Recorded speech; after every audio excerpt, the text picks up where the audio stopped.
Good evening.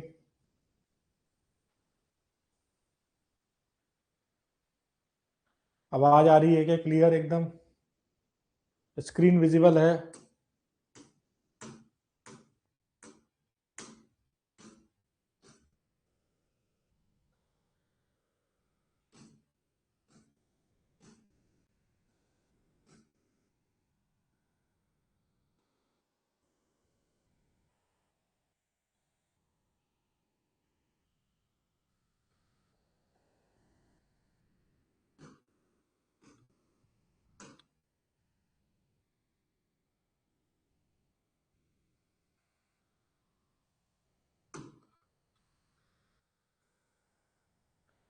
Good evening, good evening.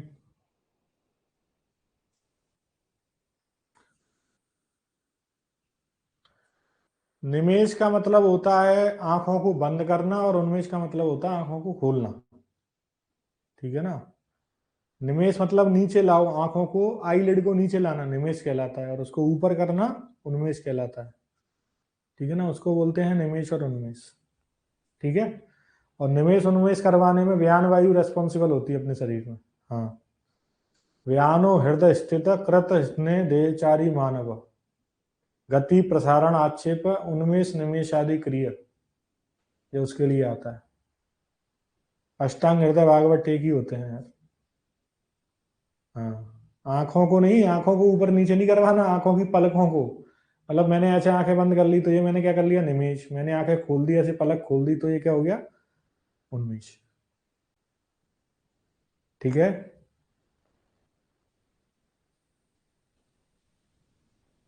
मैंने बोल तो दिया, कल आप इसको पीडीएफ को पढ़ने के बाद में वन लाइनर आप अपने चेक कर लेना। ठीक है ना?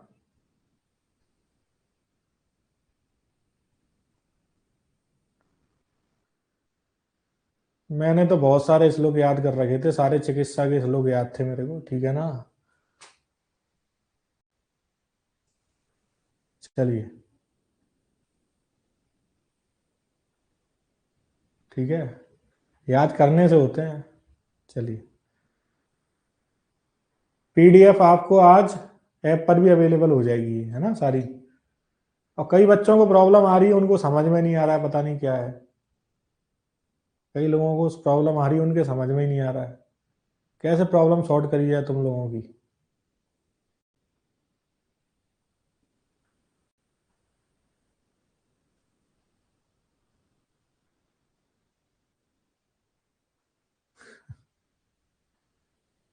चलो कोई बात नहीं, जिनकी समस्या है उनको होती रहेंगी। चलिए, तो अपन ने साला के तंत्र, ये सबसे छोटा टॉपिक था वैसे, इसके क्वेश्चंस बहुत कम दिए थे, लेकिन मैंने इसको सबसे लंबा कर दिया। ठीक है ना? एक दिन में ही कराना था ये मेरे को, लेकिन इसमें मैं तीसरा दिन ले रहा हूँ, क्योंकि एक्चुअली में इसमें थोड़ा सा डिटेल में जरूरी है, थोड़ा सा जाना। और बाकी आपको अब मैं क्वेश्चन कराऊंगा, कुछ क्वेश्चन मैं खुद से बनाऊंगा। ठीक है? देखो, मैं किसी दूसरे की तरह नहीं पढ़ा सकता, मैं अपने तरीके से पढ़ाऊंगा, है ना?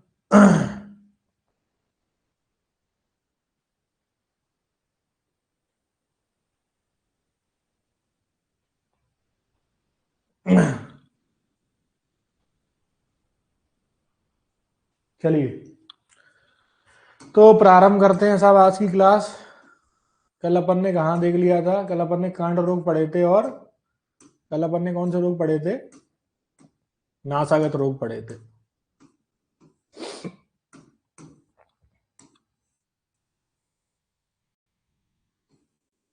कल अपन ने नासागत रोग कंप्लीट कर लिए थे ना?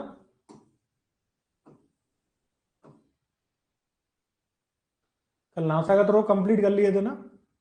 हाँ, ओके ओके। नहीं किया था? चलो एक बार दुष्ट प्रतिशय से देखते हैं। नासा प्रतिनाम मैंने बता दिया था, मैंने फोटो भी बनाया था, है ना? चलो एक बार देखते हैं प्रतिशय से। किससे देखते हैं? प्रतिशय।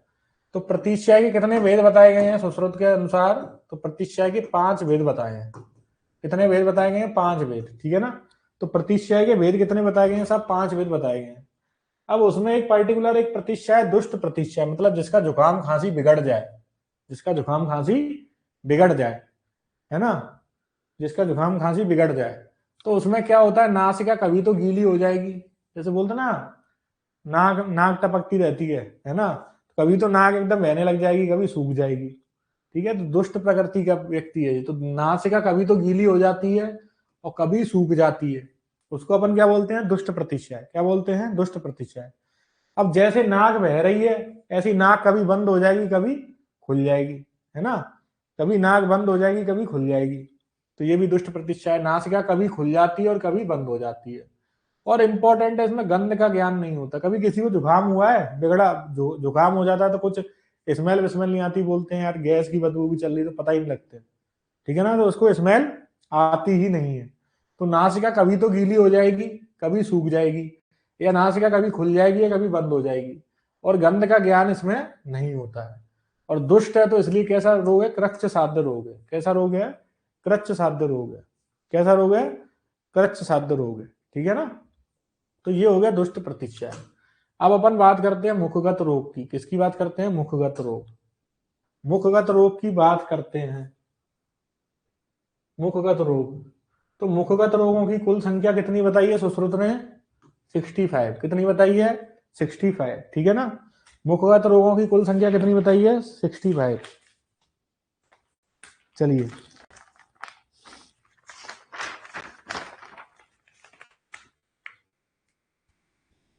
मुखगत रोगों की कुल संख्या कितनी बताई गई है, 65। और अगर आपसे पूछे जाए चरक के अनुसार तो कितनी बताई गई है, 4। कितनी बताई है, 4। और अगर आपसे सारंगधर का पूछा जाए तो 74। ये आपको वन लाइनर में 3 क्वेश्चन है आपके। क्या है कि सुश्रुत के अनुसार मुख रोगों की संख्या कितनी बताई गई है साहब, 65। सारंगधर के अनुसार कितनी बताई गई है, 74, 74। और चरक के अनुसार पूछा जाए तो कितनी बताई गई है, 4। कितनी बताई है, 4। तो सुश्रुत ने मुख रोगों की संख्या कितनी बताई है साहब, तो सुश्रुत ने मुख रोगों की संख्या बताई है 65। सारंगधर ने कितनी बताई है साहब, 74, ठीक है। और चरक ने कितनी बताई है, 4। कितनी बताई है, 4। ये मुख रोगों की संख्या बताई गई है 65। ये मैंने एक एग्जाम दिया था, उसमें एग्जाम में ये क्वेश्चन ही आया था केवल कि मुख रोग में कितनी संख्या बताई गई है। देखो नंबर्स में कंफ्यूजन होता है, वो बार बार लिखने से होगा, ठीक है ना। उस पर मैं क्वेश्चन जनरेट कर दूंगा तो आपकी समझ में और आ जाएगा। अब बात करो कि मुख रोग के अधिष्ठान कितने हैं, मतलब मुख रोग कहां कहां पे हो सकता है। तो मुख रोग के अधिष्ठान कितने बताए हैं साहब, तो सुश्रुत ने इसके अधिष्ठान बताए हैं 7। कितने बताए हैं, 7, ठीक है ना। 64 भी मानता है पर वो आपके काम का है नहीं, 4 ही आंसर मानना आपको। कितना मानना, 4, ठीक है ना। 76, 76 कौन बोल रहा है भाई, 74 है। और वाघभट्ट ने कितने बताए हैं, 8। कितने बताए हैं, 8। अब ये 7 अधिष्ठान का मतलब होता है ये जो मुखगत रोग है कहाँ कहाँ पर होते हैं, कहाँ कहाँ पर शरीर में हो सकते हैं, मुख में। तो ओष्ठ मतलब तुम्हारे लिप्स पे हो सकते हैं, ठीक है। दंत मूल, दंत मूल किसको बोलते हैं, जैसे ये तुम्हारा दांत है, तो जो जड़ बोलते हैं ना, दांत की जड़, उसको क्या बोलते हैं, दंत मूल। क्या बोलते हैं, दंत मूल। ये क्या है तुम्हारा, दंत मूल। और एक दांत पे कोई रोग हो जाए तो उसको बोलते हैं दंत रोग या दंतगत रोग, ठीक है ना। तो ये दोनों भी आयतन हो गए। तो आयतन कौन कौन से, ओष्ठ, दंतमूल, दंत, जिब्बा, तालु, कंठ और सर्वसर। इसका मतलब क्या है, देखो या तो होठों पर होंगे तो ओष्ठगत, या दांतों पर होंगे तो दंतगत, और दांतों की अगर जड़ में हो रहे हैं तो दंतमूलगत। एक जिब्बा पे होंगे तो जिब्बागत। तालु किसको बोलते हैं, जो ऊपर होता है, तलवा बोलते हैं ना, तरुआ, तरुआ बोलते हैं नॉर्मली, तो उसमें तालुगत को क्या बोलते हैं, तालु। इसको आवाज नहीं आ रही है यार, इसको क्या बोलते हैं, तालु। क्या बोलते हैं, तालु। इसके अलावा कंठ, उसके अलावा क्या बोलते हैं, कंठ। और उसके अलावा क्या होता है, सर्वसर। क्या होता है, सर्वसर। क्या होता है, सर्वसर, ठीक है ना। तो कंठ मुखगत रोगों के अधिष्ठान कितने बताए गए हैं, एक तो बताया ओष्ठ, एक बताया दंत मूल, एक दंत, जिह्वा, तालु, कंठ और सर्वसर। ये 7 अपने को क्या बताए गए हैं, मुख रोगों के अधिष्ठान बताए गए हैं। लेकिन वाघभट्ट बोलता है नहीं साहब 7 नहीं है, 8 है। एक उन्होंने गंड प्रदेश बनाया है, मतलब चीख, गाल वाला प्रदेश, गाल वाला प्रदेश। क्या बताया है? गाल वाला प्रदेश, ये उन्होंने एक बताया है। तो मुखगत रोगों के अधिष्ठान सुश्रुत ने 7 और भागवत ने 8 बताए। चलो अब इसमें बात करते हैं। तो ओष्ठगत रोगों की संख्या कितनी बताई गई है? ओष्ठगत रोग बताए, आ से ओष्ठगत, आ से अष्ट कर लो, तो ओष्ठ 8। ओष्ठगत कितने बताए हैं? 8 बताए। कितने बताए हैं? 8। ठीक है ना? कितने बताए हैं? 8। गंड गला नहीं होता है, गंड गाल को बोलते हैं। ठीक है ना? दंत मूलगत कितने बताए हैं? तो दंत मूलगत बताए 15। कितने बताए हैं? 15। ठीक है ना? दंत मूलगत 15 बताए। 15 कौन कौन से बताए हैं? जैसे सीताद, उपकुश, परिधर, सौसीर। आपसे क्वेश्चन यही पूछा जाएगा कि सौसीर कहाँ का रोग है, सौसीर कहाँ का रोग है। तो आपसे देखो दिया गया है, आपके क्वेश्चन दिया गया है, क्वेश्चन नंबर है 44 पेज नंबर 69 पर, कि सीताद, उपकुश, परिधर और सौसीर। ठीक है ना? ठीक है ना? वो कौन से रोग हैं? दंत मूलगत रोग है। कौन से रोग हैं? दंत मूलगत रोग। ठीक है ना? कौन से रोग हैं? दंत मूलगत रोग हैं। कौन से रोग हैं? दंत मूलगत रोग। अगर मैं बात करूं दंत रोग की, अगर मैं बात करूं दंत रोग, तो दंत रोग की संख्या बताई गई है 8। कितनी बताई गई है? 8। अब इसमें कुछ एग्जाम्पल्स दिए हैं। क्या दिए हैं? ये एग्जाम्पल्स दिए हैं। ठीक है ना? अभी ये संख्या वाला आपको कल कल तक आपको सब क्लियर कर दूंगा। मैं एक शॉर्ट फॉर्मेट में आपके ग्रुप में एक शेयर कर दूंगा, किसकी कितनी संख्या एक जगह लिख के, है ना, ताकि बार बार उसको पढ़ के याद हो जाए। तो दंतगत रोग कितने हैं? 8 है। कितने हैं? 8। कितने हैं? 8। ठीक है ना? इसमें एग्जाम्पल है हनुमोक्ष। हनुमोक्ष मतलब ये जबड़ा अपने जगह से हिल जाए, ये जबड़ा जो है ना अपने जगह से हिल जाए, इसको बोलते हैं हनुमोक्ष। तो हनुमोक्ष में कैसे लक्षण दिखाई पड़ते हैं? अर्दित के समान लक्षण। कैसे? अर्दित के समान लक्षण दिखाई देते हैं। ठीक है ना? तो हनुमोक्ष क्या होता है? अर्दित के समान लक्षण किस रोग में मिलते हैं? तो हनुमोक्ष में मिलते हैं। किस में मिलते हैं? हनुमोक्ष में। ठीक है ना? तो हनु का मोक्ष क्यों हो गया? तो हनु का क्या हो गया? हनु का मोक्ष हो गया। मोक्ष मतलब उसकी मृत्यु हो गई। इसके कारण? अर्दित के कारण। किसके कारण? अर्दित के कारण। ठीक है ना? तो हनुमोक्ष में किसके समान लक्षण मिलते हैं? अर्दित के समान लक्षण। अब एक आया भंजनक। क्या आया? भंजनक। तो भंजनक वाला मान लो किसको? भंजनक ये पूछा है डीप। कौन बोल रहा है यार ये डीपली नहीं पूछते हैं? आपके नोट्स में दिया गया है ये। ठीक है? भंजनक में क्या है? भंजनक में क्या होता है? भजन करता है आदमी। क्या करता है? भजन। और जब भजन करता है तो एकदम, जब मस्ती में झूम जाता है तो एकदम टेढ़ा मेढ़ा करता है ना गर्दन को।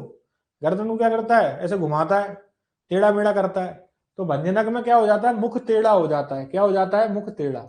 इसलिए इसके लिए आया वक्रम। वक्रम, वक्रम मतलब मुख, और वक्र मतलब उसका टेढ़ा हो जाना। ये किसमें मिलता है? भंजनक में मिलता है। किसमें मिलता है? भंजनक में। ठीक है? भंजनक में, भंजनक में मिलता है वक्रम। वक्रम तो भजन करते हुए आदमी कैसा हो जाता है? टेढ़ा हो जाता है। क्या हो जाता है? टेढ़ा। वक्रम। वक्रम। और अनुमोक्ष में किसके समान लक्षण मिलते हैं? अर्दित के समान लक्षण। ठीक है ना? अर्दित के समान लक्षण मिलते हैं। चलिए अब इसमें कुछ रोग और हैं। जैसे एक रोग है क्या? कपालिका। क्या है? कपालिका। कपालिका में एक्चुअली क्या होता है? कपालिका क्या होता है? हाँ मैं डाल दूंगा ग्रुप में। ठीक है ना? कपालिका में क्या होता है? कपालिका में क्या होता है? जैसे ये तुम्हारा दांत है। क्या है? ये तुम्हारा दांत। ठीक है ना? ये क्या है? तुम्हारा दांत है।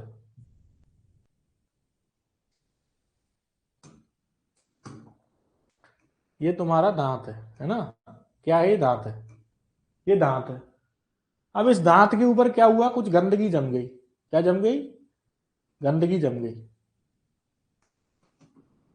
गंदगी जम गई। तो इस रोग को बोलते हैं दंत शर्करा। क्या बोलते हैं? दंत शर्करा। शर्करा मतलब मल, चीनी नहीं है। शर्करा मतलब मल। तो दांतों पर मल का जमना, इसको क्या बोलते हैं? दंत शर्करा। और इसको अंग्रेजी में बोलते हैं प्लेग, डेंटल प्लेग। क्या बोलते हैं? Dental plague. अब अगर ये दंत शर्करा इस पे जम जाए, तो इससे क्या होगा, दांतों के गुणों का नाश हो जाएगा। दंतानाम गुणग्नि, दंतानाम गुणग्नि। तो दंत शर्करा से क्या होता है, दांतों के गुणों का क्या हो जाता है, नाश हो जाता है। क्या हो जाता है, नाश हो जाता है। क्या हो जाता है, नाश हो जाता है ना। तो दांतों के गुणों का नाश किससे हो जाता है, ये शर्करा के जमने से। अब क्या हो, ये शर्करा के साथ साथ क्या हो, जब इसकी अपन सफाई कर रहे हैं, इस शर्करा की जब सफाई कर रहे हैं, तो उससे क्या होगा, जो दांतों के ऊपर इनेमल होता है, क्या होता है, दांतों के ऊपर इनेमल, जिसको बोलते हैं दंत वल्कल। क्या बोलते हैं, दंत वल्कल। अगर ये दंत वल्कल का भी क्षय होने लग जाए, दंत वल्कल का क्षय होने लग जाए, तो इसको अपन बोलते हैं कपालिका रोग। कौन सा रोग, कपालिका रोग। कौन सा रोग बोलते हैं, कपालिका रोग। तो कपालिका में क्या होता है, दसना नाम विनाशनी, तो इससे दांत टूटने लग जाएगा। तो दसना नाम विनाशनी किसके लिए आया है, कपालिका में, ठीक है ना। तो कपाल जो रखते हैं ना, खोपड़ी, कपाल वाले क्या करते हैं, उसको कृमि दंत बोलते हैं, ठीक है। तो कपालिका में क्या होता है, दंत विनाशनी, क्या बोलते हैं, दंत विनाशन। तो कपाल से क्या कर दिया, विनाश। कपाल से क्या कर दिया, दांतों का विनाश कर दिया। और दंत शर्करा में क्या होगा, शर्करा खाओगे तो बोलते ना चीनी, चीनी खाओगे तो कैविटीज हो जाएंगी, बोलते ना कैविटीज हो जाएंगी। क्या हो जाएंगी, कैविटीज, मतलब दांतों के गुणों का नाश हो जाएगा। तो दंता नाम गुणग्नि किसके लिए बोला है, दंत शर्करा के लिए। और दसना नाम विनाशनी किसके लिए बोला है, कपालिका के लिए। और ये कौन से रोग हैं, ये दंतगत रोग है। कौन से रोग हैं, दंतगत रोग। कौन से रोग हैं, दंतगत रोग, ठीक है। चलिए, समझ में आ गया इतना दंत रोगों के बारे में। दंत के बारे में इतना ही पढ़ना है। कपालिका में कुछ नहीं हो रहा है, जो तुम्हारे दांत का ऊपर का एनेमल है वो हट जाएगा वहां से, उसको ही बोलते हैं कपालिका। उसको क्या बोलते हैं, कपालिका। कई लोगों को मेरा समझ में नहीं आ रहा, मुझे उनके नाम भी दिख रहे हैं अभी। मैडम की क्लास में दिख रहा था मैं, हर्षित सर का समझ में नहीं आता। चलो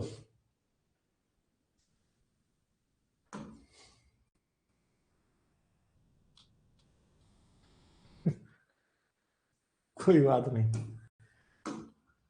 ठीक है। अब बात करते हैं ओष्ठगत रोग। तो ओष्ठगत रोगों की कुल संख्या है 8। कितनी है, 8। नाम याद करने हो तो कर लेना, वरना छोड़ देना, मत करो याद, ठीक है। कौन कौन से हैं, वात पित्त कफ सन्निपातज रक्तज, ठीक है। 5 तो ये हैं, मासज मेदोज और अभिघातज। ये टोटल 8 बताए गए। क्या बताए गए, 8 बताए गए, ठीक है ना, ठीक है। 8 बताए गए। अब मैं अगर इसकी बात करूं, तो इसमें एक पित्तज रोग है, पित्तज ओष्ठ रोग। तो पित्तज ओष्ठ रोग में क्या होता है, सरसों के प्रमाण की अनेक पीड़िकाएं, मतलब जैसे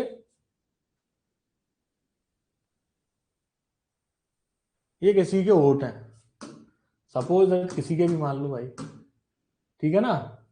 तो यहां पे क्या होगा, छोटी छोटी ऐसे पीड़िकाएं बन जाएंगी। क्या बन जाएंगी, पीड़िकाएं बन जाएंगी, ठीक है ना।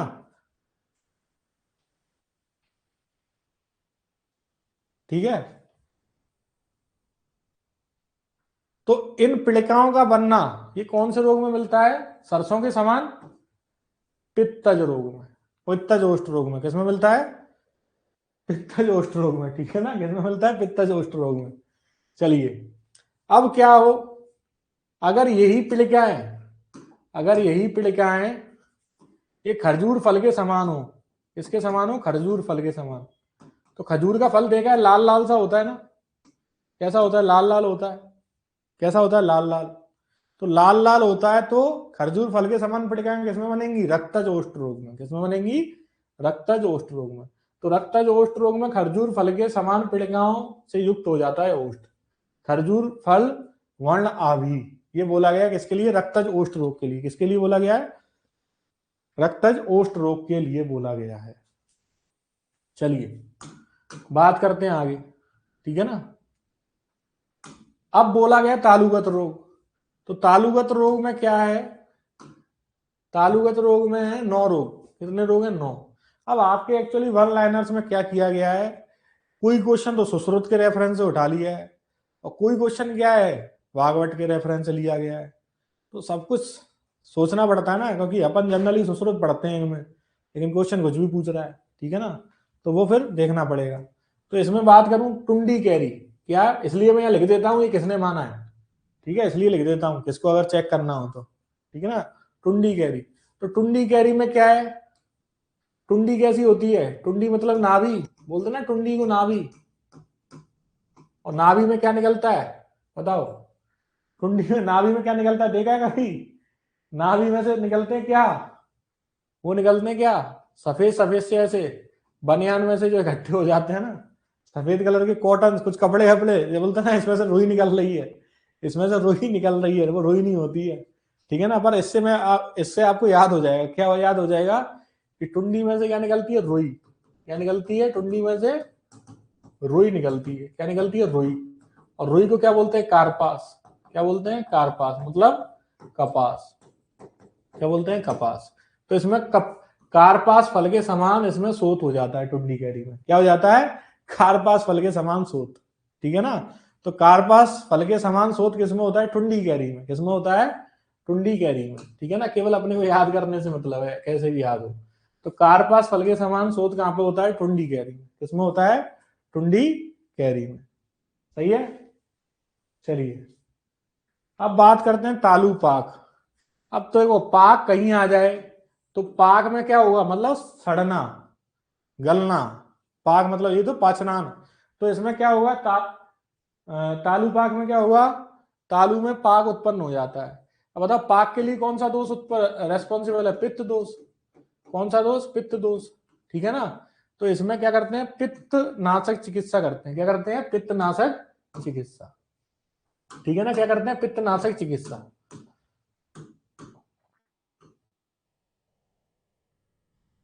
पित्त नाशक चिकित्सा करते हैं, कौन सी नाशक, पित्त नाशक चिकित्सा, ठीक है ना, कौन सी नाशक चिकित्सा करते हैं, पित्त नाशक चिकित्सा करते हैं।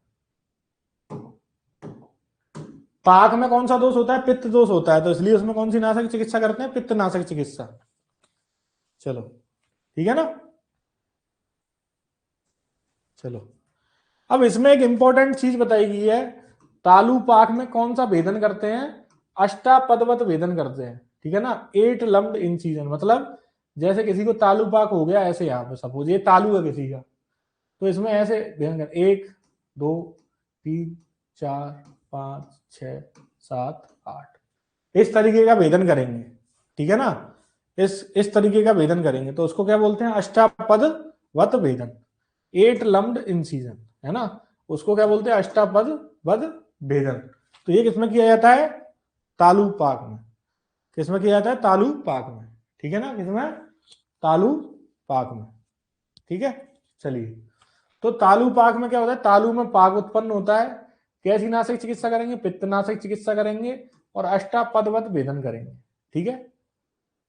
अब इसी तरीके से तालुगत रोग में एक रोग और आता है, गल सुंडिका, कौन सा रोग आता है, गल सुंडिका, क्या आता है, गल सुंडिका, कौन सा रोग आता है, गल सुंडिका भी आता है। तो गल सुंडिका कौन सा रोग है, तो गले की क्या बजाओ, सुंडी से ताली, गले की सुंडी से ताली बजाओ,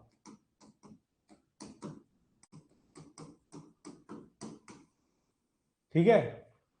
चलिए अष्टापदवत भेदन इंपॉर्टेंट है। अब बात करते हैं जिब्बागत रोग, किसकी बात करते हैं, जिब्बागत रोग की। तो जिब्बागत रोग की अगर मैं बात करूं तो जिब्बागत रोग कितने बताए गए साहब, 5 बताए हैं, कितने बताए हैं, 5 बताए हैं।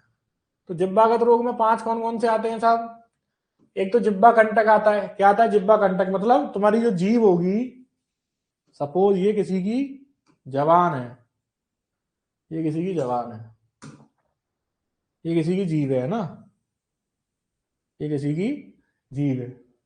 अब इस जीभ पे क्या हो जाता है, अगर ये जिब्बा कैसी हो जाए, साग पत्र के समान खर हो जाए,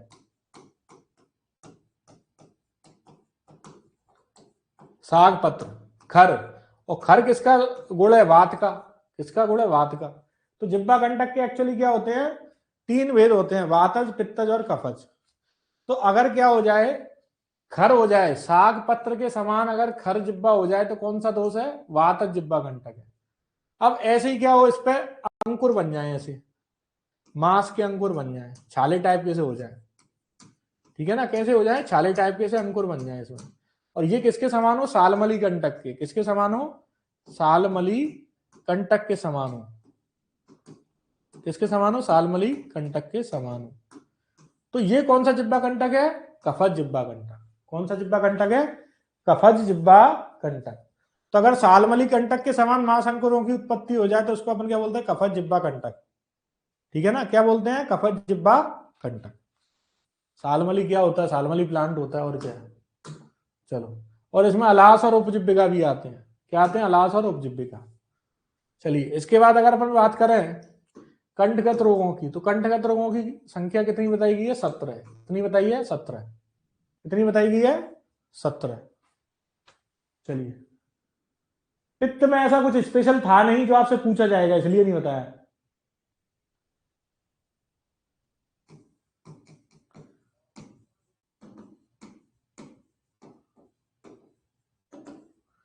ये होती है सब सालमली, इसी से पिच्छावस्थी बनाते थे, जो काय में दी जाती है, अतिसार में। और इसके जो कांटे होते हैं उनको दूध में घिसोगे, दूध में घिसकर लगाने से या पानी में घिसकर लगाने से मुहासे सही होते हैं।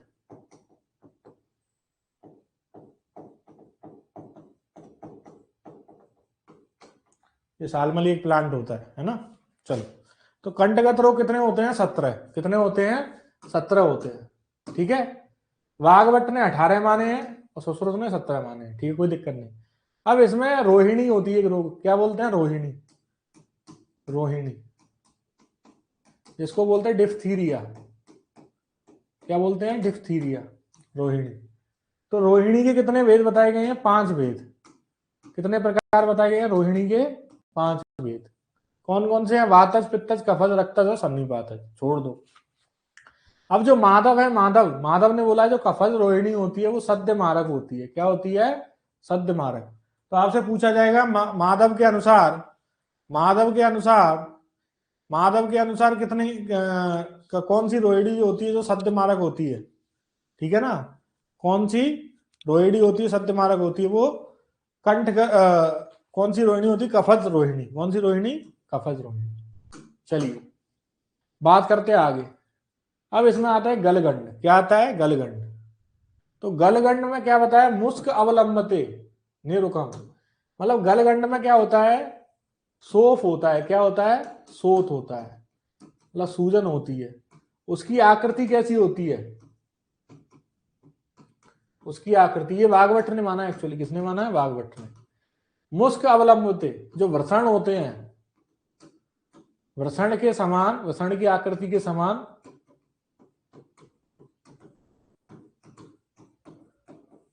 सोत लटकता है, लटकता है, ठीक है ना। तो गलगंड में क्या होता है, मुस्क अवलंबते, मुस्क अवलंबते, क्या बोलते हैं, मुस्क अवलंबते। मुस्क अवलंबते मतलब इसमें जो सोत होता है वो वृषण की आकृति के समान लटकता है। तो मुस्क अवलंबते किसके लिए आया साहब, तो मुस्क अवलंबते किसके लिए आया है, गलगंड के लिए आया। किसके लिए आया है, गलगंड के लिए।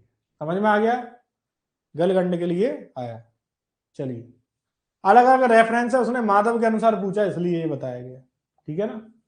चलिए, अब बात करते हैं मुख रोग में कौन कौन सी औषधियों का प्रयोग करते हैं, कल्प का प्रयोग करते हैं। तो देखो, मैंने यहाँ पर वही चीजें लिखी हैं जो आपसे क्वेश्चन में वन लाइनर के फॉर्म में पूछी गई है ना। तो सबसे पहले इरीमेदादी तेल, कौन सा तेल, इरीमेदादी तेल। कभी एनआईए वेनआईए कोई अच्छे इंस्टीट्यूट में जाना दांतों को दिखाने, अगर दांत में दर्द हो रहा है तो इरीमेदादी का तेल देते हैं, इरीमेदादी तेल। तो ये मुख रोग में प्रयुक्त होता है इरीमेदादी तेल। किसमें होता है, मुख रोग में। किसमें होता है, मुख रोग। इसके अलावा एक खदिरादि गुटिका, कौन सी गुटिका, खदिरादि गुटिका, ये चरक ने बताई है। किसने बताई है, चरक ने बताई है। किसमें बताई है, मुख पाक, मतलब मुंह में छाले हो जाए, मुंह में क्या हो जाए, छाले हो जाए, या दंत कृमि हो जाए, दांतों में कीड़े लग जाए, या दांत हिलने लग जाए। तो इन सब चीजों में क्या यूज करते हैं अपन, खदिरादि गुटिका। और खजरादी तेल भी किसमें प्रयोग करते हैं अपन? मुख रोग में। इसको देख के जनरली बच्चे कंफ्यूज हो जाते हैं, खजरादी गुटिका। इसको देख के पता है क्या ऑप्शन में आता है? पहला ऑप्शन देता है वो कुष्ठ, और कुष्ठ देखते ही आज 99% जनता पागल हो जाती, कुष्ठ मार देती है, ठीक है ना, कुष्ठ मार देती है ना। कुष्ठ में नहीं है। खजरादी गुटिका किसमें बताइए? मुखपाक, दंत क्रमी में और दांत हिलने में बताइए। इसके अलावा एक कालक चूर्ण बताया है। कौन सा चूर्ण बताया है? कालक चूर्ण। तो कालक चूर्ण किसमें बताया है? ये भी दंतगल रोगों में बताया है, दांत और गले के रोगों में, तो मुख रोग में ही आता है। इसके बाद बात करें दसन संस्कार चूर्ण। दसन संस्कार चूर्ण एनआईए में मिलता है, खूल ले जाती जनता, ठीक है ना, ठीक है। तो दसन संस्कार चूर्ण क्या है? इसको खटिका, खटिका मतलब इसमें खड़िया होती है। क्या होती है? खड़िया, मेन इसमें खड़िया होती है। और इसमें कपूर होता है, सुपारी, नागर मोता, सौंठ, रितकी, ज्यादा याद करने की जरूरत नहीं है। मेन याद रखना है इसमें खटिका होती है। खटिका मतलब खड़िया होती है दसन संस्कार चूर्ण में। ये भी एनआईए में खूब बनता है, ठीक है ना, जाके देख लेना, मिल जाएगा, ठीक है ना, बढ़िया काम करता है। अब इसके अलावा एक बताइए भद्र मुस्तादी गुटिका। कौन सी गुटिका? भद्र मुस्तादी गुटिका। तो भद्र मुस्तादी गुटिका किसमें बताइए? चल दंत चिकित्सा में। अगर किसी के दांत हिल रहे हो तो उसको भद्र मुस्तादी गुटिका दे दो। क्या दे दो? भद्र मुस्तादी गुटिका। दसन संस्कार चूर्ण पायरिया के पेशेंटों में बढ़िया काम करता है। हड़िया नहीं जानते यार, चूना, ठीक है ना, जैसे लिखते थे पुराने जमाने में, अब तो नहीं लिखते, अब तो चौक आ गई, ठीक है ना। तो भद्र मुस्तादी गुटिका चल दंत में यूज करते हैं। किसमें? चल दंत में। अब इसी तरीके से काश्यप घृत बताया गया। क्या बताया? काश्यप घृत। इसको क्या में यूज करते हैं? दंत रोग में। किसमें? दंत रोग। चलो, अब पूछता है कवल। कवल क्या होता है? तो कवल क्या है? सुख पूर्वक संचार करने योग्य मात्रा को मुख में भरना। और इसमें अपन कल्क का प्रयोग करते हैं। किसका प्रयोग करते हैं? कल्क का। कल्क का प्रयोग करते हैं एक कर्ष मात्रा में।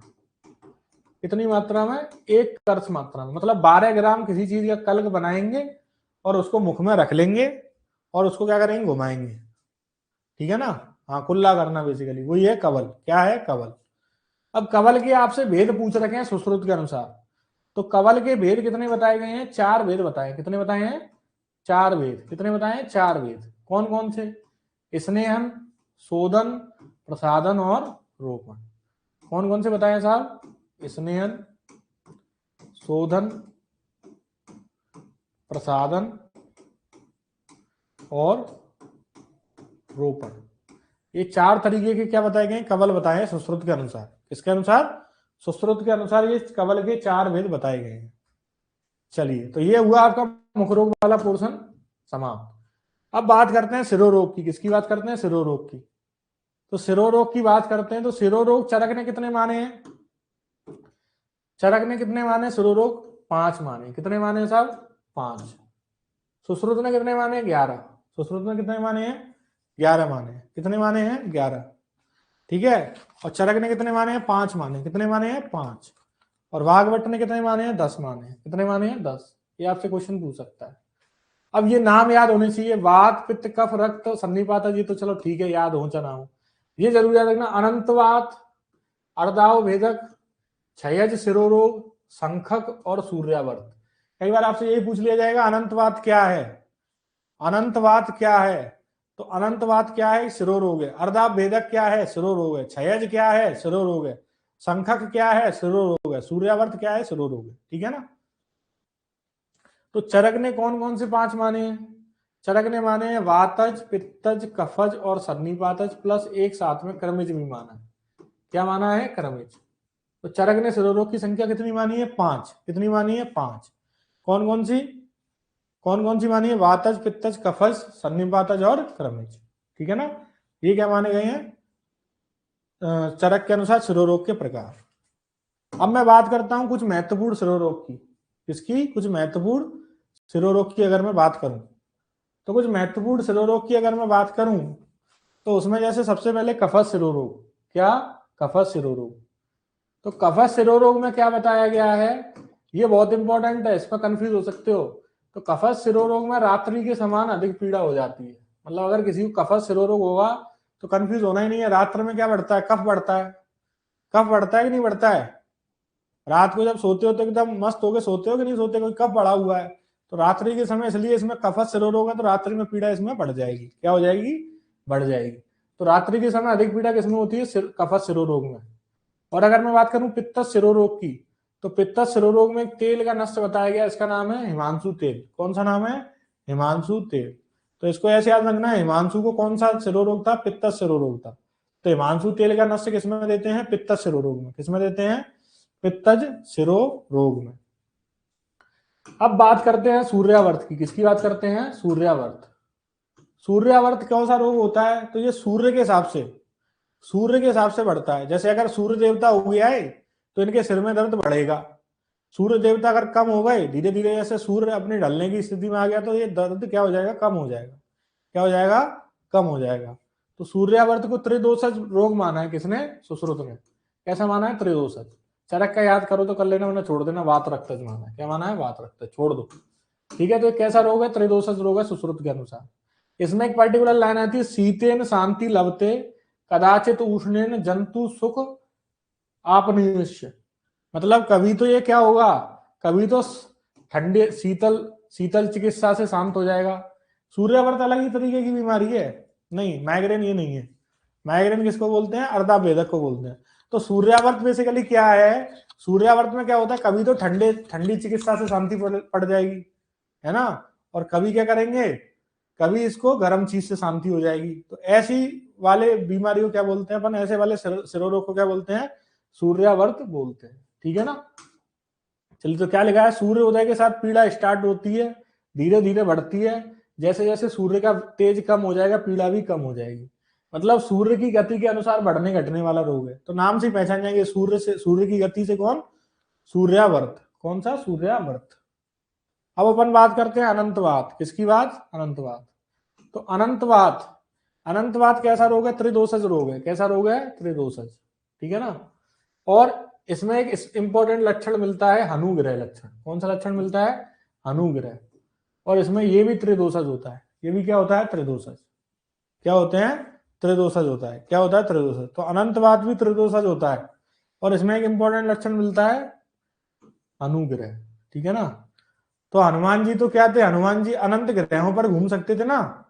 अनुग्रह मतलब जबड़े का अकड़ जाना, जबड़े का अकड़ जाना, इसका जकड़ जाना, ऐसे हो जाना, ऐसे ही पड़ा रहेगा। ठीक है ना, जकड़ जाना। तो अनुग्रह लक्षण किसमें मिलता है? अनंत पे। तो हनुमान जी अनंत ग्रहों पर घूम सकते थे। ऐसे याद कर लेना, हनुमान जी अनंत ग्रहों पर घूम सकते थे। तो अनंतवात में क्या मिलेगा? अनुग्रह लक्षण मिलेगा। क्या मिलेगा? अनुग्रह लक्षण। चरक बोलते हैं अगर इसकी रोग की अधिक वृद्धि हो जाए, अगर अनंतवात की वृद्धि अगर ज्यादा हो जाए, तो तुम्हारी जो आंखें और जो कान होंगे उनका विनाश हो जाएगा। क्या हो जाएगा? आंखों और कानों का विनाश हो जाएगा। अब बताओ, हनुमान जी कहाँ पे घूमते थे? हनुमान जी कहाँ जा सकते हैं? अनंत ग्रहों पर। तो हनुमान जी सूर्य सूर्य को भी खा सकते हैं कि नहीं खा सकते? हनुमान जी ने सूर्य खाया था कि नहीं खाया था? अरे बोलो, हनुमान जी ने सूर्य खाया था? खाया था ना। तो सूर्य वर्त नाशक चिकित्सा किसमें करते हैं? अनंतवात पर। तो मैंने क्या बताया? हनुमान जी अनंत ग्रहों पर जा सकते हैं, अनंत ग्रह पर जाते, ठीक है ना। और किसको खा जाते हैं? सूर्य को खा जाते हैं। मतलब सूर्यावर्त नाशक चिकित्सा कहां पे करेंगे? अनंतवात में। कहां पे करेंगे? अनंतवात। ठीक है। चलिए, अब बात करते हैं संखक रोग। किसकी बात करते हैं? संखक रोग। तो संखक रोग की बात मैं करूं तो संखक में कौन सा दोष बताया गया है? त्रिदोष और रक्त। क्या बताया गया है? त्रिदोष और रक्त। ठीक है ना। आपके बुक में थोड़ा सा करेक्शन कर लेना, संखक में क्या लिखा हुआ है, उसमें वात दोष को प्रधान बताया गया है। ठीक है ना। लेकिन इसमें मेनली जो दोष है वो क्या बताया है? सुश्रुत में त्रिदोष तो होता ही है, साथ में क्या होता है? रक्त होता है। क्या होता है? रक्त होता है। तो त्रिदोष और रक्त किसने बताया? सुश्रुत ने। और चरक बताता है पित्त, वात और रक्त। चरक क्या बताता है? पित्त, वात और रक्त। पित्त, वात और रक्त। और ये इंपॉर्टेंट है इसके लिए, अगर इसकी चिकित्सा नहीं करोगे तो 3 दिन में व्यक्ति की मृत्यु हो जाएगी। ठीक है ना। संखक में 3 आ रहे हैं शब्द, संखक, तो 3 दिन में इसकी मृत्यु हो जाएगी। ठीक है ना। 3 दिन में इसकी मृत्यु हो जाएगी। कुछ लोगों को फास्ट समझ में नहीं आता, कुछ लोगों को स्लो समझ में नहीं आ रहा। मेरे समझ में नहीं आ रहा, मैं क्या करूं? ठीक है। अब बात करते हैं कृमिश रोग, जिसकी बात करते हैं कृमिश रोग। तो कृमि को क्या प्रिय होता है? कृमि को खून चाहिए। क्या चाहिए? रक्त चाहिए। क्या चाहिए? रक्त चाहिए। ठीक है ना। कृमि को क्या चाहिए? रक्त चाहिए। क्या चाहिए? रक्त चाहिए। ठीक है ना। तो कृमि रोगों में शोणित का नश्य देते हैं। किसका नश्य देते हैं? शोणित का नश्य, मतलब रक्त का नश्य देते हैं कृमि रोग में। ठीक है ना। चलो अब बात करते हैं अर्धाभ भेदक की। अर्धाभ भेदक को बोलते हैं भाई माइग्रेन। क्या बोलते हैं? माइग्रेन। क्या बोलते हैं? माइग्रेन बोलते हैं। ठीक है ना। माइग्रेन। तो इसमें क्या होता है? त्रिदोषज होता है ये, और इसमें वात और वात कफत बताया चरक ने। तो अर्धाभ भेदक वैसे क्या है? त्रिदोषज है। तो ज्यादातर तुम देखोगे ना, सुश्रुत ने ज्यादातर जो, देखो सुश्रुत ने अनंतवात माना, सुश्रुत ने अर्धाभ भेदक माना, सुश्रुत ने सूर्यावर्त माना, सुश्रुत ने संखक माना। इसमें ज्यादातर इसने त्रिदोषज ही माने। क्या माने? त्रिदोषज। और संख्यक में बोल दिया त्रिदोष प्लस रक्त, त्रिदोष प्लस रक्त बोल दिया। बाकी ज्यादातर इसने क्या माने? त्रिदोषज। क्या माने? त्रिदोषज। चलिए अब बात करते हैं कुछ महत्वपूर्ण शिरोरोग योग। तो यही मैंने बता रखे हैं। तो जैसे इसमें इंपॉर्टेंट है, क्या इंपॉर्टेंट है? महामायुर ग्रथ और मायूर ग्रथ। ठीक है, महामायुर ग्रथ और मायूर ग्रथ। तो बताओ, जो मोर पंख होती है वो भगवान जी कहाँ लगाते हैं? सिर पे लगाते हैं कि नहीं लगाते हैं? कहाँ लगाते हैं मोर पंख? मोर पंख कहाँ लगाते हैं? सिर पर लगाते हैं। तर्पण का 2 गुना नहीं भैया, तर्पण का 10 गुना। चलो ठीक है ना, सिर पर लगाते हैं। तो मोर मायूर ग्रथ और महामायूर किस पर लगाते हैं? सिर पर। मतलब ये किसमें दिए जाते हैं? सिरोरोग में। किसमें दिए जाते हैं? सिरोरोग। ठीक है ना, किस पर लगाए जाते हैं? सिरोरोग। चलिए अब सिरोवरेचन का निषेध बताया गया 2 में, एक तो कृमि जन्य में और क्षय जन्य में। तो कृमि और क्षय जन्य में सिरोवरेचन नहीं कराना है। कृमि और क्षय जन्य सिरोरोग में सिरोवरेचन नहीं कराना है, बहुत इंपॉर्टेंट है। कौन कौन से सिरोरोग में सिरोवरेचन नहीं कराते? तो सुश्रुत बोलते हैं कि साहब अगर तुम्हें कृमित सिरोरोग है और तुम्हें अगर क्षय सिरोरोग है तो आपको सिरोवरेचन नहीं कराना है। सिरोवरेचन नहीं कराना है। चलिए अब सिरोरोग है, सिरोरोग है तो इसमें सिरोवस्थी तो दी जाएगी। तो सिरोवस्थी के लिए काल बताया है, धारण काल वीपी के, वीपी के। तो जो सिरोवस्थी का धारण काल होता है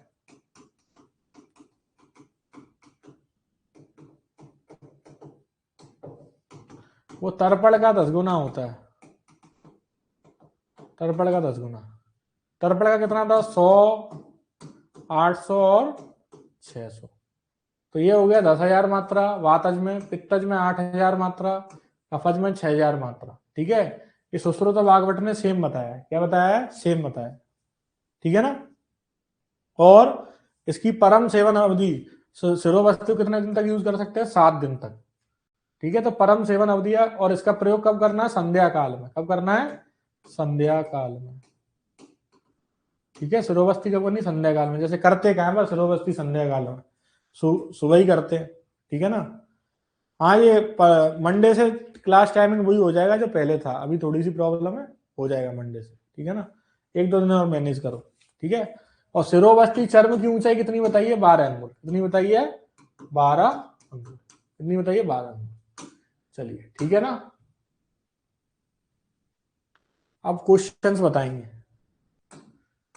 क्वेश्चंस बताएंगे।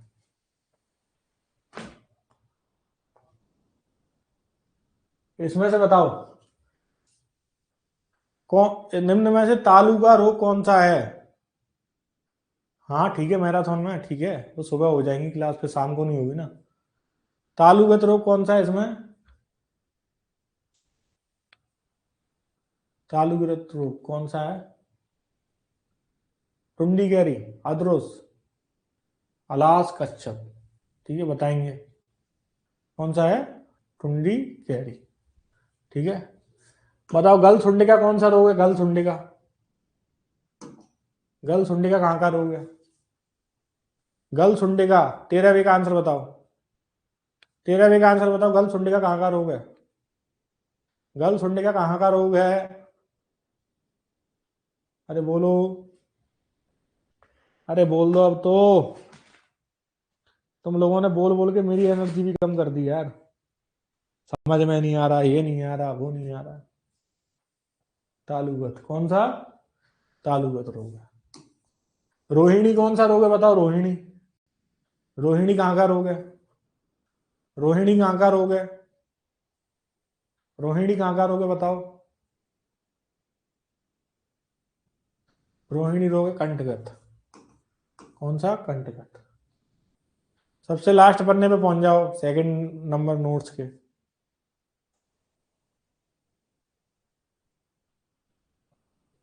ठीक है ना? अब बताओ ये किस, इसके लिए क्या आएगा? शीर्षो द्वारम, शीर्षो द्वारम, शीर्षो द्वारम क्या है? हाँ ये थोड़ा सा मुझे डाउट सा लग रहा है उस क्वेश्चन में, है ना। चलो मैं कल बता दूंगा, क्योंकि वो तालुगत रोग ही हैं सारे, सारे तालुगत ही हैं उसमें। तो या तो उसमें ये पूछ रहा होगा, क्योंकि उसमें ज्यादातर सारे ही तालुगत है। उसमें अलास कर लेना, इसमें से ये क्वेश्चन को चेंज कर लेना, 12वें नंबर के क्वेश्चन को देखो, बता दो। इस ये क्वेश्चन पता है क्या होना चाहिए था? ये वाला क्वेश्चन 12वां नंबर, कि निम्न में से तालुगत रोग कौन सा है, नहीं नहीं है। तो इसका आंसर जाता अलास। क्या जाता? अलास। ठीक है ना, क्या जाता? अलास। क्योंकि अलास ही है जो इसमें तालुगत रोग नहीं है। ठीक है ना, तालुगत रोग नहीं है, क्योंकि इसमें टुंडी, कैरी, अदरुस, कच्छप सारे क्या है? तालुगत रोग है। ये भी तालुगत है, अदरुस भी तालुगत है, और कच्छप भी तालुगत है। ठीक है ना, तो इसका आंसर है अलास। अलास क्या है? अलास जिब्बागत रोग है। क्या है? जिब्बागत रोग। चलो, रोहिणी कौन सा रोग है? कंठगत। इसका क्या हो जाएगा? नासा ही शीर्षो द्वारम। क्या हो जाएगा? नासा ही शीर्षो द्वारम, नासा ही शीर्षो द्वारम। चलो, अब बताओ किस शिरोरोग में शिरोविरेचन निषेध है? 16वें का आंसर बताओ, किस शिरोरोग में शिरोविरेचन निषेध है? डी। 16वें का आंसर बताइए, 16वें का आंसर बताएंगे, 16वें का आंसर बताएं। कुछ लोग ये जवाब दे रहे हैं, अनीता ये नहीं है। अभी बताया गया है 2 शिरोरोग में नहीं कराते, एक तो कृमिजन और एक क्षयजन। तो क्या हो जाएगा? कृमिजन। क्या हो जाएगा? कृमिजन। बिलवादी तेल, बिलवादी तेल, बिलवादी तेल क्या में प्रयोग करते हैं? बिल्ली कैसी थी? बिल्ली कैसी थी? अरे कई लोग बी बोल रहे हैं, कर्णसूल, कर्णसूल। अरे भैया, पैर पकड़ लूं तुम्हारे, कर्णसूल वाले। बिलवादी तेल कर्णसूल कौन है यार ये? बिलवादी तेल कर्णसूल में था भाई? इतना इतना बुरा पढ़ा दिया क्या मैंने? अरे बोलो, सब लोग ये आंसर दे रहे हैं, एक जने का आंसर सही आया अब तक। सब ये बहुत बढ़िया, बहुत ही ज्यादा बढ़िया।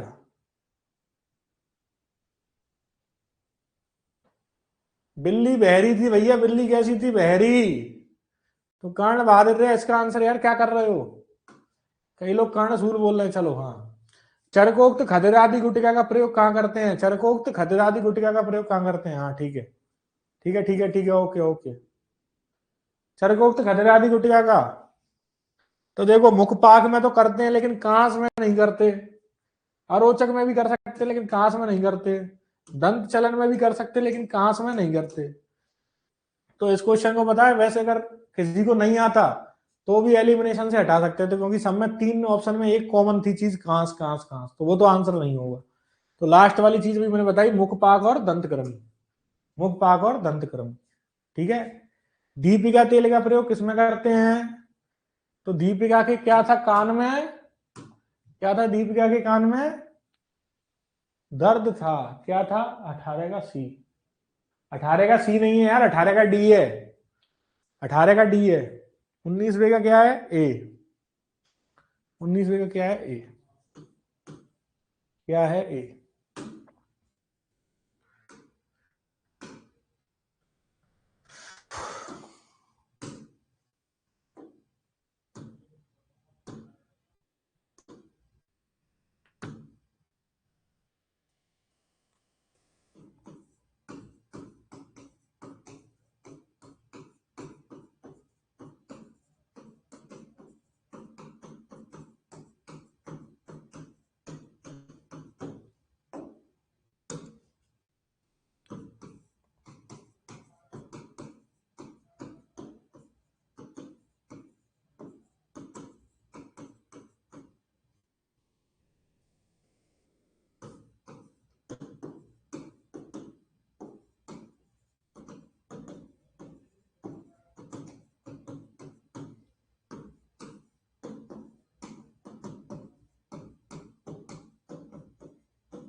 बताओ इसका जवाब क्या होगा। दीपिका तेल के लिए सही है, दीपिका तेल के लिए सही है, दीपिका तेल के लिए सही है। सभी जवाब देंगे, सभी जवाब देंगे। हाँ, सीमा प्रजापति ने सही जवाब दिया है अब तक, और बाकी सब सो रहे हैं एकदम मजे में। एक दो बच्चे ही दिख रहे हैं जो मुझे सही दिख रहे हैं, बाकी सब सी बोल रहे हैं, सब सी बोल रहे हैं। रवि किरार ने सही जवाब दिया है अब तक, हेमलता बलाई ने सही जवाब दिया है अब तक, बाकी सब बहुत खतरनाक। चलिए, पहले क्वेश्चन में अटक के दीपिका तेल के पीछे पड़े हुए थे ना तुम लोग। चलो, तो दीपिका तेल मैंने बताया था यहाँ पे क्या होता है, 18 अंगुल लंबा बृहत पंचमूल का कांड लेते हैं और इसका प्रयोग क्या में करते हैं, कर्णशूल में। किसमें करते हैं, कर्णशूल में। पहला ऑप्शन चेक करते हैं, 16 अंगुल, गलत हो गया। पहला ऑप्शन गलत हो गया, 16 अंगुल, ठीक है ना। दूसरा ऑप्शन 18 अंगुल, लेकिन कांड क्या का ले लिया, लघु पंचमूल का, ये भी गलत हो गया। तीसरा ऑप्शन 18 अंगुल बृहत पंचमूल कांड, क्या लिखा है लास्ट को, क्या मैं पढ़ूंगा, कर्ण बाधिर, क्या लिखा है, कर्ण बाधिर। तो कर्ण बाधिर में नहीं देते भैया, कर्ण शूल में देते हैं, ये भी गलत। तो आंसर हो गया इनमें से कोई नहीं, आंसर हो गया इनमें से कोई नहीं। सी बोल रहे हैं कई लोग, अब भी सी में, ठीक है, अब भी सी बोल रहे हैं, इनमें से कोई नहीं। ठीक है, क्या होगा, इनमें से कोई नहीं। थोड़ा आंखें खोल के पढ़ें, आंखें खोल के पढ़ें, ठीक है ना। क्वेश्चन चेंज है, आपके नोट्स का ही क्वेश्चन नहीं है, थोड़ा सा दिमाग लगाया करो यार, पढ़ाया तो, ठीक है ना। चलो, अगले क्वेश्चन के बारे में बात कर लें, अगले क्वेश्चन के बारे में बात कर लें।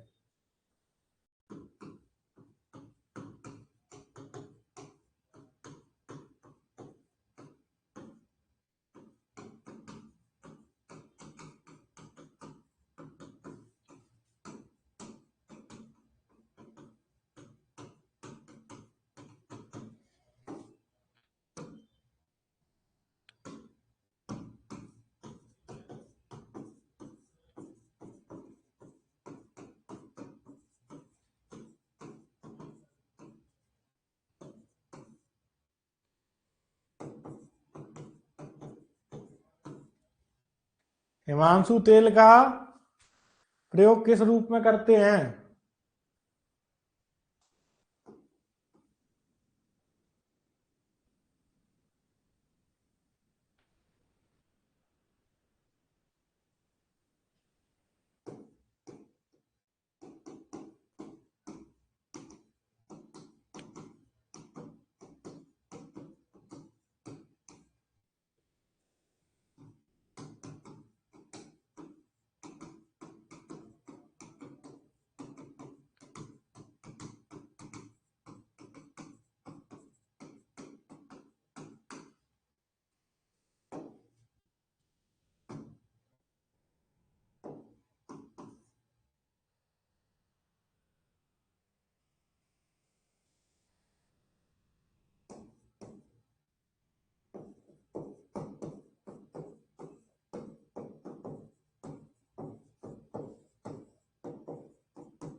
तो हिमांशु तेल का प्रयोग क्या में करते हैं बताओ, हिमांशु तेल का प्रयोग क्या में करते हैं। हिमांशु तेल का प्रयोग किस फॉर्म में किया जाता है? नस से। किसमें? नस से। ठीक है, कई लोग बता रहे हैं सशस्त्र प्रतिबिंब पिलिका, खरगोश के रक्त के समान पिलिका किसमें उत्पन्न होती है? तो कई जवाब दे रहे हैं क्या? कई बोल रहे हैं पूत की। बहुत बढ़िया, पूत की नहीं है भैया, अर्जुन है। क्या है? अर्जुन। खजराती गुटिका का प्रयोग किसमें करते हैं? इतनी बार बता दिया फिर भी कई लोग गलत गलत जवाब दे रहे हैं, फिर भी उन्होंने पहला बता दिया। अच्छा, कई लोग चार चार बोल रहे हैं, शाबाश। तीसरे का चार। तीसरे का क्या है? मुख रोग, केवल मुख रोग में प्रयोग करते हैं। ठीक है ना, केवल किसमें प्रयोग करते हैं? मुख रोग में। ठीक है, किसमें करते हैं? मुख रोग में। चलिए,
बताएंगे? अरे बताओ।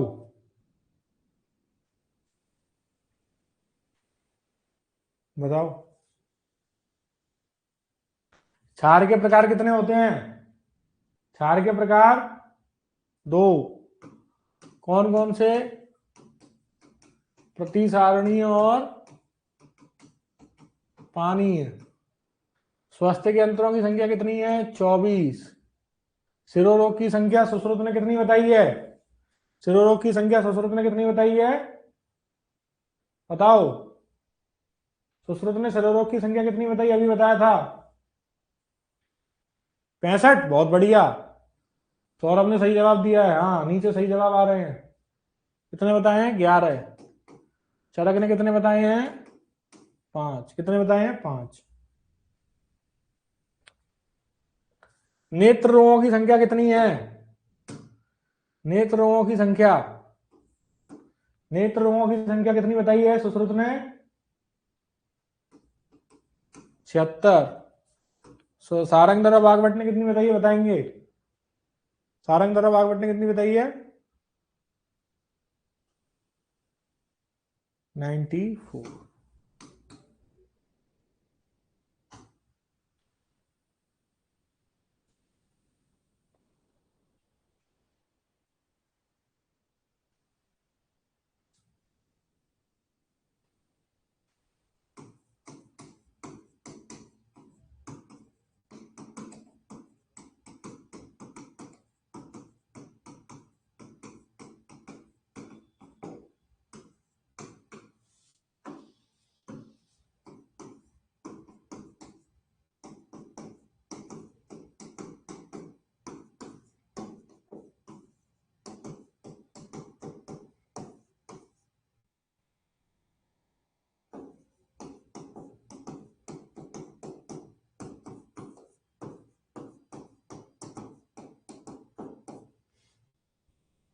दंतवर्ती का प्रयोग किया जाता है, बताओ। दंतवर्ती का प्रयोग किया किसमें किया जाता है? हाँ, देखता हूँ कितने लोग सही जवाब देते हैं। पहला, बहुत बढ़िया। विष्णु सिंह बोल रहे हैं दंतगत रोगों में, तभी तो क्वेश्चन पूछा गया है यार।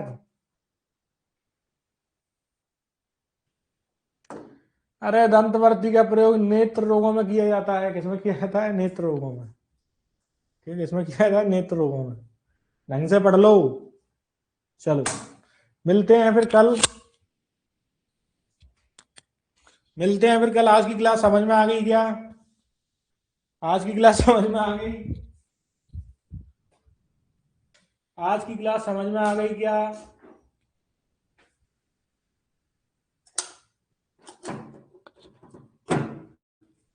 अरे बोलो, आज की क्लास समझ में आई क्या?